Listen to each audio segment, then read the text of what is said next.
Olá, eu vou falar um pouco sobre a teoria das relações humanas.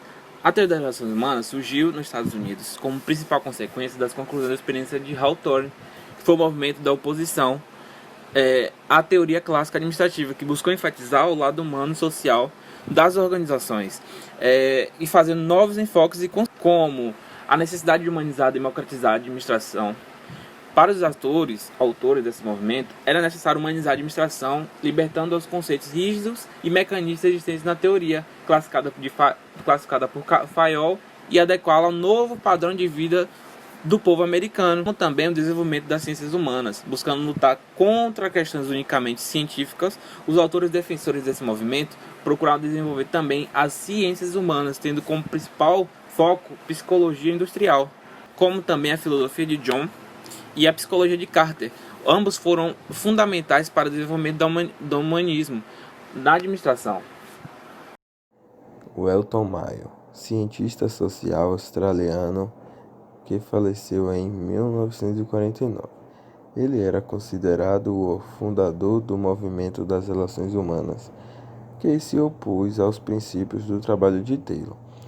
Como um professor e diretor de pesquisas da Escola de Administração de Empresa de Harvard, Mayo dirigiu o projeto de pesquisas da fábrica de Hawthorne entre 1927 e 1932.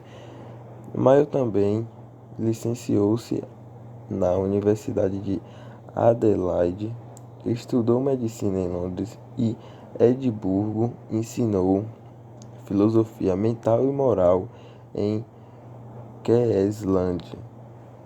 Escreveu 3 livros baseados nas descobertas das experiências realizadas em Hawthorne, dando origem à teoria das relações humanas. A experiência de Hawthorne foi desenvolvida por Welton Mayo, junto com seus colaboradores, e colocou em xeque a teoria clássica da administração, mecanicista e rígida. Elton é fundador da Escola da Teoria das Relações Humanas na Administração, que surgiu da necessidade de humanizar a administração.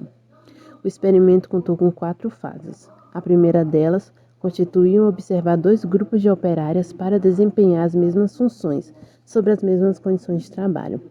O primeiro tinha iluminação variável e o segundo grupo possuía iluminação constante. Os pesquisadores não encontraram relação entre a iluminação e a produtividade, mas sim a existência de uma variável psicológica. Assim, nesta fase, eles concluíram que o fator psicológico afetava a eficiência das operárias e, por considerar isso negativo, tentaram isolar esse fator do experimento. Na segunda fase, o primeiro grupo contava com 6 moças, das quais 5 montavam o equipamento e a sexta era responsável por fornecer as peças necessárias ao trabalho. O segundo contava com um contador de peças que marcava a produção. A pesquisa com o primeiro grupo foi subdividida em 12 fases e constatou-se que as moças não temiam a supervisão porque as consideravam branda. Ao contrário do grupo 2, o ambiente amistoso aumentava a satisfação no trabalho, tornaram-se amigas, desenvolveram objetivos comuns como aumentar a produtividade. Na terceira fase, os pesquisadores deixaram de analisar as condições físicas e priorizaram as relações humanas no trabalho. Em 1928, teve início um programa que tinha como objetivo ouvir sugestões e conhecer melhor os sentimentos das funcionárias. Em 1931, elas já tinham liberdade para falar livremente. A quarta fase consistia na observação da organização informal das operárias e o sistema de pagamento foi organizado de acordo com a produção de cada grupo.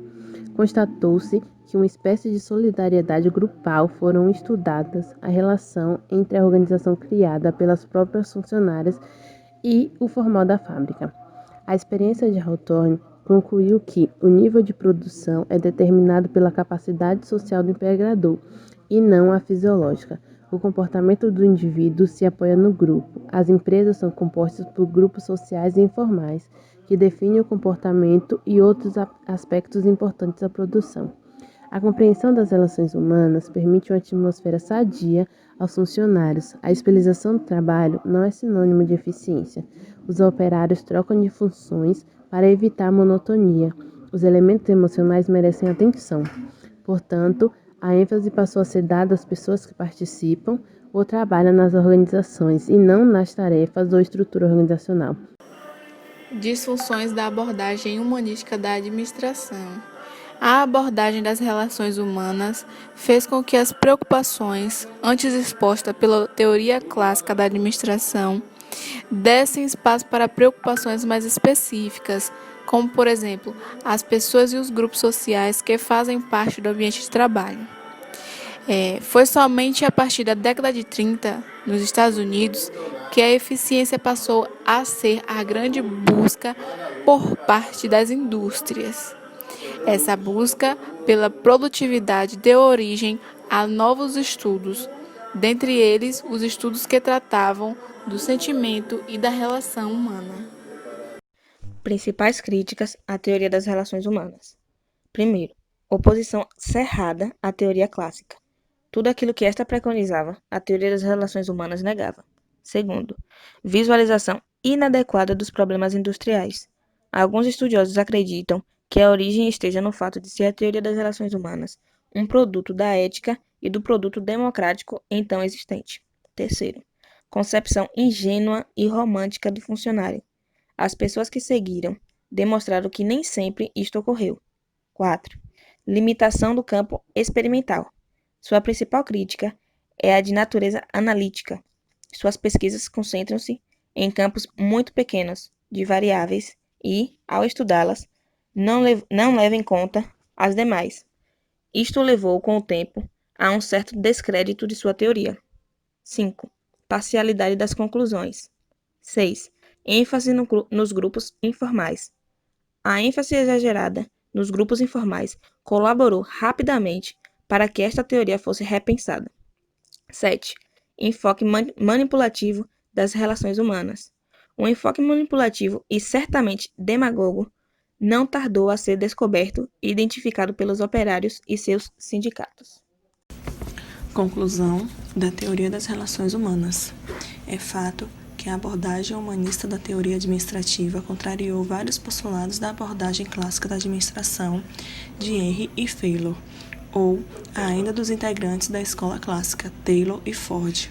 As conclusões expostas pela experiência de Wharton foram o principal gatilho que permitiu o delineamento básico dos princípios e dos fundamentos da escola da relação humana. Dentre as principais conclusões que o experimento nos forneceu, nós temos a percepção da produção como resultantes da integração social, a análise de comportamento social, o valor secundário da motivação econômica, o estudo dos grupos informais e a ênfase nos aspectos emocionais do ambiente de trabalho.